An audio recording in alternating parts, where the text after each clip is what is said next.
Welcome to the final two talks of the afternoon here at Restoring the West. We're going to have one short talk, a half-an-hour talk by Mike Scott, and then we're going to have an hour-long talk that also serves as the Quinney College of Natural Resources seminar for the week. I encourage you to stick around for both. They're going to be wonderful. The first talk, as I mentioned, is Mike Scott, who is actually affiliate faculty, adjunct faculty here at Utah State University and emeritus at the USGS Fort Collins Science Center. And we're very fortunate to have him in many capacities. He's been working on regulated and unregulated rivers of the American West probably longer than a lot of you have been alive, myself included. So with that note, we're just going to get into it. Mike is giving a talk entitled Toward Monitoring Channel and Vegetation Along the Free-Flowing Yampa River. Let's give it up for Mike.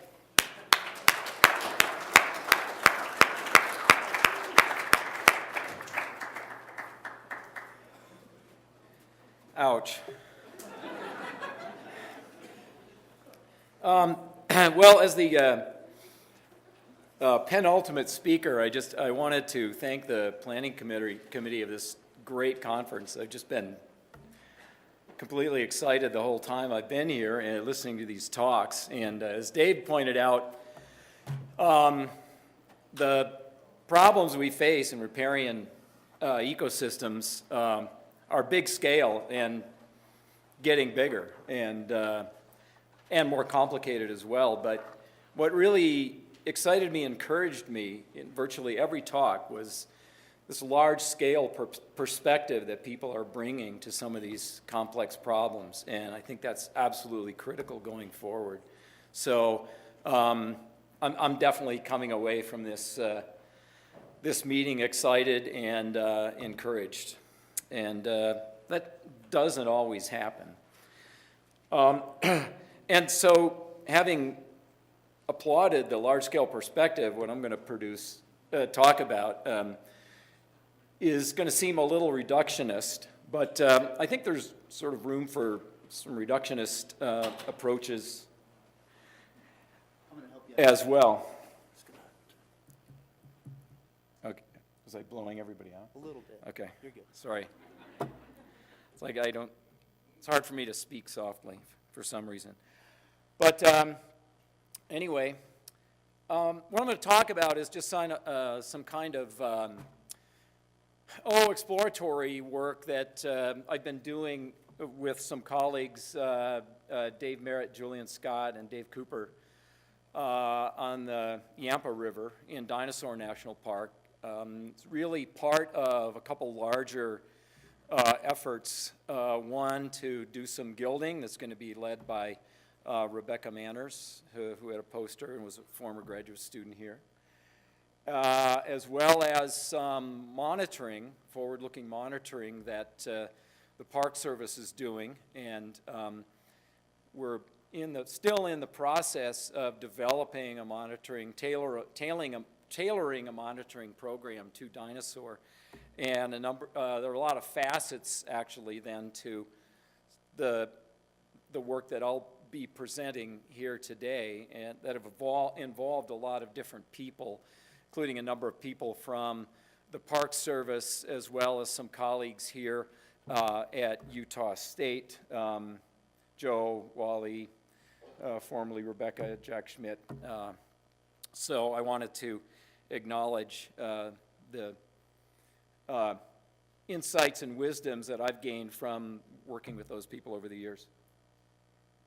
So again, what I'm going to talk about sort of bears on monitoring of both channel and vegetation, and really toward sort of an integrative understanding of vegetation in the context of a geomorphic process, and on the Yampa in particular. And why the Yampa? Well, for most of my career, and apparently my very lengthy career, which exceeds many of your lifetimes, I realized that, God, much of what I've been working on and learning and thinking about comes from work on regulated rivers. And in fact, I think that may be true for many of us as well, especially you younger people. And so the idea of working on a river that's relatively unregulated, relatively free-flowing was pretty exciting. And then as Dave mentioned in his talk about the Colorado River Basin, he mentioned specifically the Yampa River, and there's been this perception for a long time that Yampa is relatively unregulated. So, and therefore unique and potentially instructive in a lot of ways that many of the other river systems that we've probably all worked on might not be. And I've always thought, for example, that working on a regulated system may in some way constrain predictions of regulated river behavior in the future, resulting from a variety of factors like climate change, continued water development, and may perhaps even understand management efforts and restoration efforts. So the Yampa, which again is considered to be largely unregulated, offers potentially some really interesting insights. But is it really that unregulated? And I'll look into that briefly as part of this talk. And then again, because of this perception of the Yampa being largely unregulated and therefore relatively unique, the Park Service is starting to monitor for change in resource condition along the Yampa. So offers some interesting opportunities.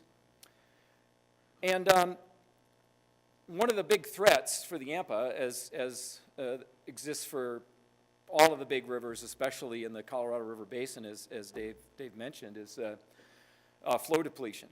And a very widely reported response of flow depletion along rivers and streams is channel narrowing, which is basically a morphological adjustment of the stream channel to decreases in stream flow, whether they result from climate-related natural decreases in flow or human-related causes. And narrowing necessarily involves the establishment of vegetation and the related construction of floodplain on formerly active channel surfaces. So, in order to sort of look at and detect change on the Yampa, which has many of the hallmarks of an unregulated river, the Park Service initiated its monitoring program aimed specifically at monitoring changes in channel and vegetation, specifically related to detecting channel narrowing, hopefully relatively early, and quantifying longer-term changes resulting from narrowing. With the hope being that perhaps there would be some room for negotiation if the park could demonstrate damage to resource which it has been charged to protect for the public in perpetuity, I should point out. All right, study area is Dinosaur National Park, which straddles the border between Colorado and Utah. The Yampa, the portion of the Yampa River included in Dinosaur National Park includes the last 76 kilometers, river kilometers of the Yampa, which obviously makes the Yampa really susceptible to any sort of upstream activities that might deplete water. This stretch of the Yampa includes three distinct sort of geologic or geomorphic segments. A very short park-like segment in the upper reach at Deer Lodge Park, and then a much longer canyon-bound upper Yampa Canyon, as well as a lower Yampa Canyon. And those different settings have implications relative to not only geomorphic process, but also vegetation processes and patterns, which I'm going to focus on. Larger goals for our work again include a process-based understanding of riparian vegetation patterns and diversity, and this process-based is specifically related to geomorphic process. Hopefully with that, we can improve an understanding of how vegetation participates specifically in channel narrowing. And with that knowledge, perhaps identify early stages of channel narrowing, as I had mentioned.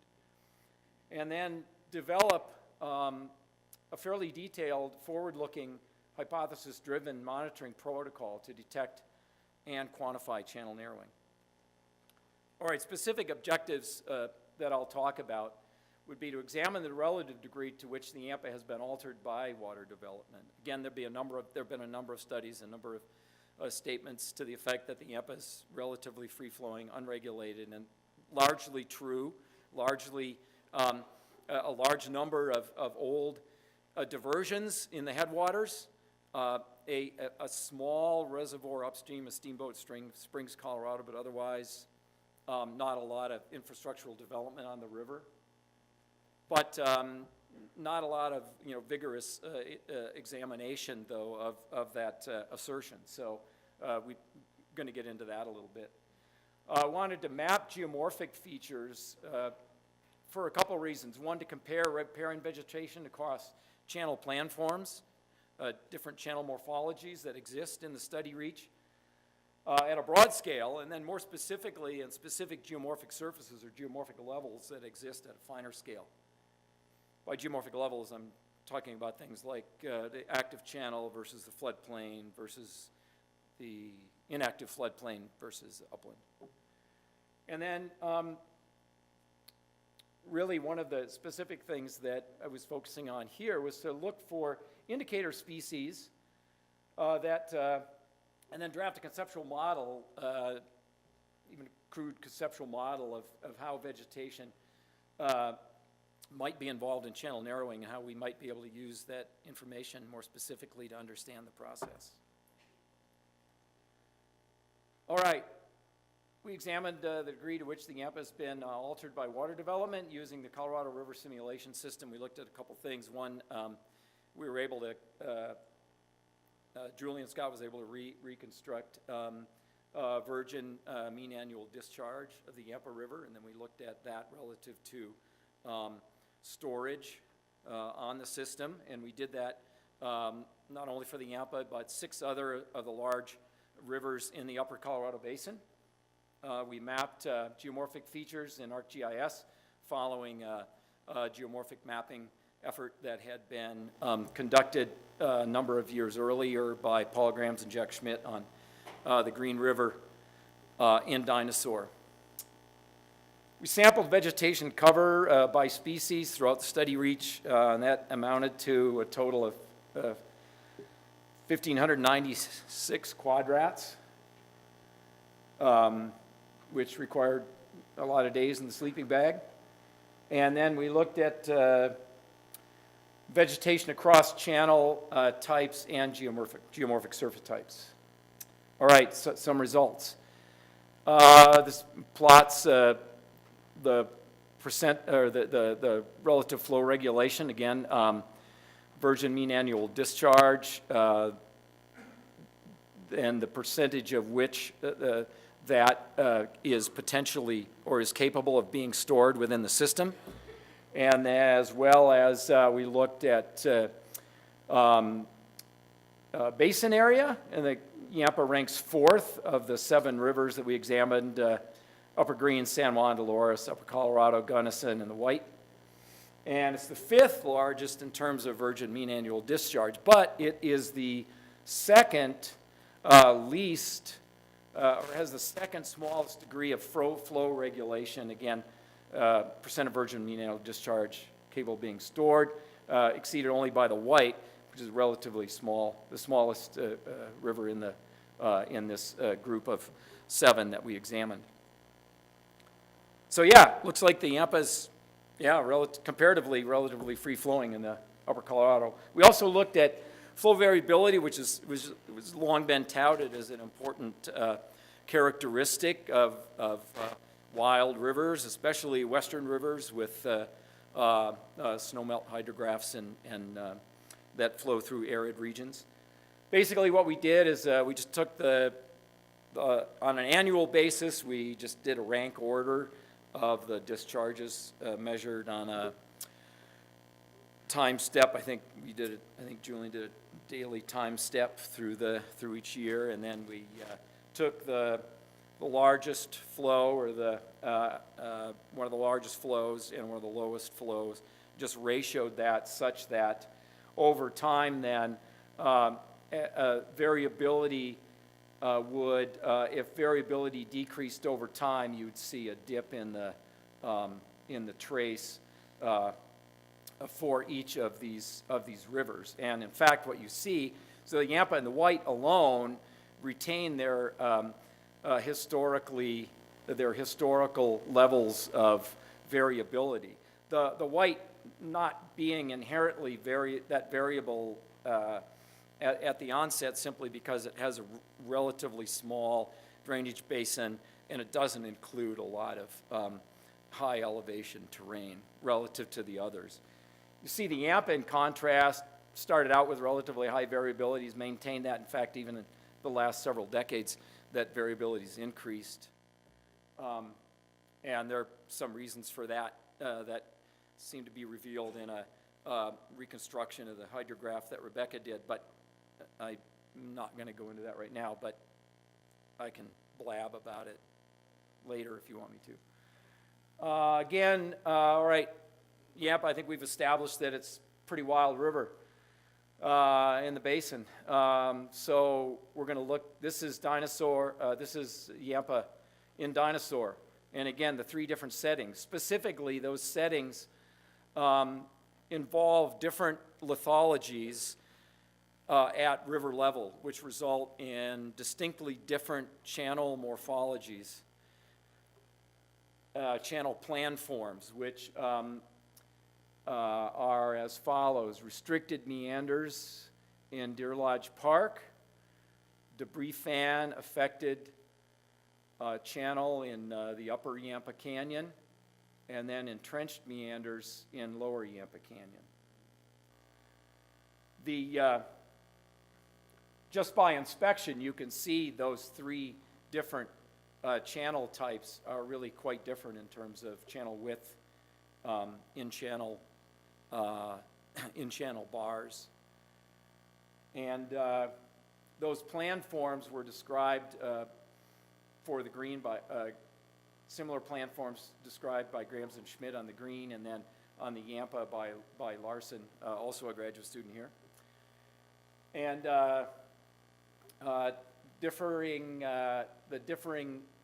plan forms reflect different geomorphic processes and different depositional environments that result in vastly different amounts of stored alluvium in each of those reaches, which of course provide substrate for plants, which I'm going to start talking about soon. And for example, in the restricted meander reach, Deer Lodge Park, if you look at the area of the surface area of stored alluvium by river kilometer, you see it contains an order of magnitude more than the canyon reaches, which is consistent with what Paul found on the green in similar environments in Browns Park and Lador Canyon. And in the entrenched meanders of the Weber sandstone, dominated by Weber sandstone, there's more than twice as much alluvium stored as in the debris fan affected reach, which goes through a very narrow erosion resistant canyon. All right. Obviously, very different channel types, different geomorphic processes operating. Nate would probably tell me that those would be different process domains, so I'm gonna go with that too. So these process domains, yikes. Are you? Shit. All right. Significant differences in species composition among the three different channel types reflected in this ordination, which on the primary axis shows a wet-dry gradient and then an elevational gradient, probably reflecting what would be considered, say, active channel up through floodplain surfaces. There are some vectors identifying species that help highlight these gradients. These on sort of dry floodplain surfaces dominate in the restricted meander reach. You have a number of grass species. You have a number of species that occupy coarse textured bars in the active channel. And then you have species like salix and tamarisk, which also occur in channel settings, but at relatively high covers, and tend to actively build floodplains. All right, just a look at the three different settings. They actually even just sort of, again, look quite different. Very active bars here, and quite extensive. Small, mainly fine textured bars here in the debris fan affected reaches, just forced features as a result of debris fans impinging on the river. And then in the entrenched meander reach, expansion gravel bars, which are very common. And of course, these, again, is a hallmark of a relatively unregulated river. Vast expanses at base flow of relatively unvegetated channel features. And then, of course, as Mark alluded to on the Missouri, these big exposed bars are important for sandbar nesting species, gravel bars, important clean gravel bars, unvegetated gravel bars, important for native species, native fish species. All right, just summarize, significant difference across types, and then I basically just said that. So more specifically, finer scale depositional environments. We have an active channel, active floodplain, inactive floodplain on up to upland. These are basically continuous, represent a continuum. Their boundaries are fuzzy, represented by the squash green tomatoes there, and basically relate to flow thresholds, which had been previously identified by Rebecca Manners using some modeling, 2D modeling along the Yampa. All right, not surprisingly, significant differences across those surface levels, across all channel types and within channel types. In many cases representing a cover gradient on the first axis and then a wet-dry gradient on the second axis. Again, there's some hints of species that are characteristic of some of these surfaces. And what might those be? We used a long used and very effective indicator species analysis in R, identified species that had significant fidelity to either a particular surface type or group of surface types. And again, these species were reflecting differences between channel types on the same surface and across surfaces within channel types. And again, driven by differences in geomorphic processes across those channel types. Couple quick examples of some indicator species for active channel. In the restricted meanders, shifting sands, very active channel bars, we get Xanthium stromarium. All right, I think I got it. Cocklebur, an annual, it basically avoids the disturbance on these bars by coming in and germinating following the recession of the high flow. Really interesting species, water smartweed here, polygonum in the debris fan affected. It starts growing in the water as an aquatic plant, and as the flow recedes then throughout the year, it gets stranded and then becomes terrestrial. It changes, leaf shape changes, leaf form changes, the look of the plant becomes completely different.